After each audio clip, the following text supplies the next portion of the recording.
வாழைமர பாலசுப்பிரமணியர் ஆலயம் விருதுநகர் மாவட்டம் வெம்பக்கோட்டை அருகே உள்ள துலுக்கன்குறிச்சி கிராமத்தில் முருகப்பெருமான் வித்தியாசமான பெயரில் குடிக்கொண்டிருக்கிறார்.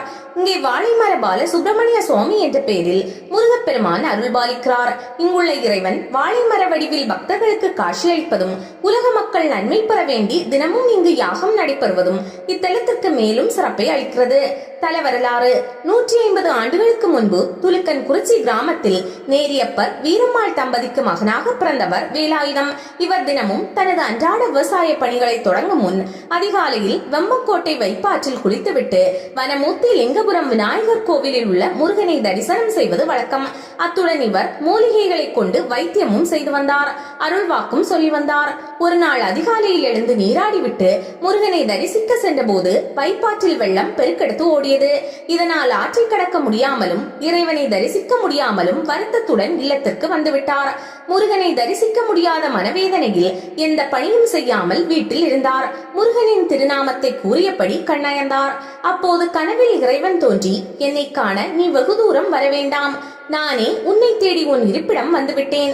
நீ ஆசையாக பராமரித்து வந்த வாழை மர தோட்டத்தில் ஒரே ஒரு வாழை மரத்தில் மட்டும் குலை தள்ளி இருக்கும், அதில்தான் நான் குடிகொண்டு உள்ளேன் என்று கூறிவிட்டு மறைந்தார். மறுநாள் அதிகாலையில் வேலாயுதம் நீராடிவிட்டு தன்னுடைய தோட்டத்தை நோக்கி சென்றார்.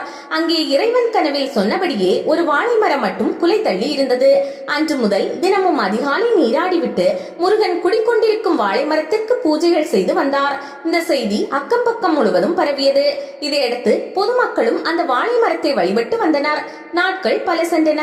ஒரு நாள் செவல்பட்டி ஜமீன்தாரின் பணியாட்கள் வாழைத்தோட்டம் நோக்கி வந்தனர். அவர்கள் அரண்மனையின் பிரதான கணக்கு பிள்ளையாக இருப்பவரின் மகனுக்கு திருமணம் நடைபெற உள்ளது. மணப்பந்தலில் வைக்க குலை தள்ளிய வாழை வேண்டும், வேறு எங்கும் வாழை கிடைக்கவில்லை. ஆதலால் ஜமீன்தாரர் தங்களிடம் உள்ள வாழை மரத்தை வெட்டி எடுத்து வருமாறு உத்தரவிட்டுள்ளார். எனவே இந்த குலை வாழையை தர வேண்டும் என கேட்டனர். அதை கேட்டு அதிர்ச்சி அடைந்த வேலாயுதம், இது சாதாரண வாழை அல்ல, இது முருகப்பெருமான் குடிகொண்டிருக்கும் கோவில், அதனால் தர முடியாது என்று மறுத்தார். இது பற்றி அறிந்த ஜமீன்தார், நானே நேரில் செல்கிறேன் என்று கூற மணமகனோ தான் செல்வதாக கூறி சென்றான். அவனிடமும் வாழை மரத்தை தர முடியாது என்று வேலாயுதம் மறுத்தார். இதனால் ஆத்திரமடைந்த மணமகன் அந்த மரத்தை வெட்ட அதிலிருந்து ரத்தம் வெளியேறியது. மேலும் அங்கு தோன்றிய நாகம் ஒன்று மணமகனை தீண்டியது. இதை அறிந்த ஜமீன்தாரும் கணக்கு பிள்ளையும் தோட்டத்திற்கு விரைந்து வந்து தங்களின் பிள்ளையை மன்னித்து விடும்படியும் மணமகனின் உயிரை காப்பாற்றும்படியும் வேண்டினார்.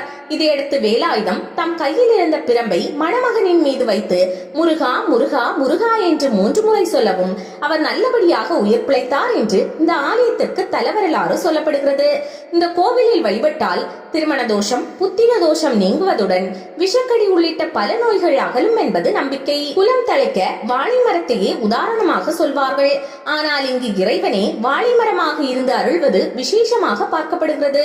இந்த ஆலயம் தினமும் காலை 6 மணி முதல் பகல் 12 மணி வரையும், மாலை 5 மணி முதல் இரவு 8 மணி வரையும் திறந்திருக்கும்.